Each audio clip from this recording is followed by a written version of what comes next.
Science का अगला ये जो आर्टिकल यहाँ पर हम डिस्कस करने वाले हैं ये भी काफ़ी इम्पॉर्टेंट है, क्योंकि ये बताता है जो एयर पॉल्यूशन होता है इसके चलते चलते जो पॉलिनेटर्स हैं वो प्रभावित हो रहे हैं। और जो एयर पॉल्यूशन है ना, कीटनाशक से कहीं ज़्यादा इनको प्रभावित कर रहा है, इसलिए एयर पॉल्यूशन को रोकना ज़्यादा ज़रूरी है। यहाँ पर दो पॉल्यूटेंट का उल्लेख किया जाता है, एक तो ओजोन का एंड सेकंड है नाइट्रोजन ऑक्साइड का। कैसे करके ये लोग ये चीज़ें प्रभावित कर रही हैं। तो जो मधुमक्खी है, ठीक है, इसके अलावा जो अदर बेनिफिशियल बग्स होती हैं छोटी मोटी, ठीक है, ये बुरी तरह से प्रभावित हो रही हैं एयर पॉल्यूशन से।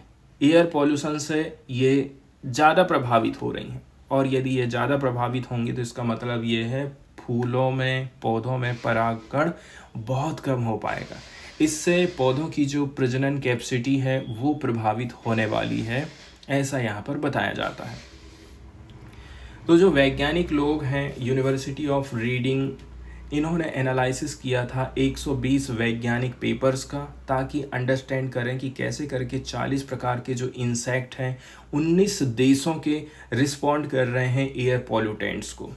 19 देशों में इसको कंडक्ट कराया गया था। 40 प्रकार के जो इंसेक्ट होते हैं ना, जिनके माध्यम से परागण की प्रक्रिया हो रही है, उनका अध्ययन किया गया था। अब जो प्रदूषक हैं वो कौन कौन से हैं? ओजोन है, नाइट्रोजन ऑक्साइड है, सल्फर डाइऑक्साइड है एंड पार्टिकुलेट मैटर है। रीजन की यदि हम बात करें तो जो एफिशिएंसी है 39% डिक्लाइन हो रही है। अब इस मधुमक्खी को दूसरा फूल कहीं से महक ही नहीं देगा। महक इसलिए नहीं दे रहा क्योंकि एयर पॉल्यूशन हो रहा है, तो वो उस फूल में क्यों जाएगी? एक जगह से दूसरी जगह वो कैसे करके जाएगी, यही चीज़ यहाँ पर दिक्कत पैदा कर रही है। 39% की गिरावट हमको देखने को मिली है एयर पॉल्यूशन के चलते चलते। वहीं यदि हम प्लांट ईटिंग एफिड्स की बात करें, अदर जो पेस्ट्स की बात करें, ये इतना भी ज़्यादा सिग्निफिकेंट तरीके से इम्पैक्ट नहीं डालते हैं, ठीक है। ऐसे पौधे, ऐसे कीड़े मकोड़े जो कि पौधों को खा जा रहे हैं, साथ ही साथ यदि किसान लोग कीटनाशक का छिड़काव कर रहे हैं तो वो भी उतना नुकसान नहीं पहुंचा रहा जितना कि एयर पॉल्यूशन नुकसान पहुंचाता है। देखिए, बहुत सारे जो इस प्रकार के कीड़े मकोड़े रहते हैं, मधुमक्खी रहती हैं, ततैया रहती हैं, बीज जो रहती हैं ना, वो क्या काम करती हैं? कम्युनिकेशन के लिए क्या काम करती हैं? सेंट पर आधारित बातचीत करती हैं, तब जाकर के इनका कम्युनिकेशन हो पाता। और यही चीज़ बुरी तरह से प्रभावित हो रहा है एयर पॉल्यूशन के माध्यम से, क्योंकि ये कम्युनिकेट करती हैं सेंट के माध्यम से ही। मतलब ये एयरबोर्न केमिकल सिग्नल छोड़ती हैं ताकि लोकेशन का पता लगा सके। बहुत सारे जो बेनिफिशियल इंसेक्ट होते हैं ये एयरबोर्न केमिकल सिग्नल छोड़ते हैं ताकि फ्लावर की लोकेशन का पता कर सके। मेट्स के लिए, मतलब प्रजनन के लिए भी इनको फाइंडिंग करना है तो ये कैसे करके ढूंढती हैं? केमिकल सिग्नल छोड़ती हैं। इससे उनको पता चल जाता है कि सामने वाला कहाँ पर है।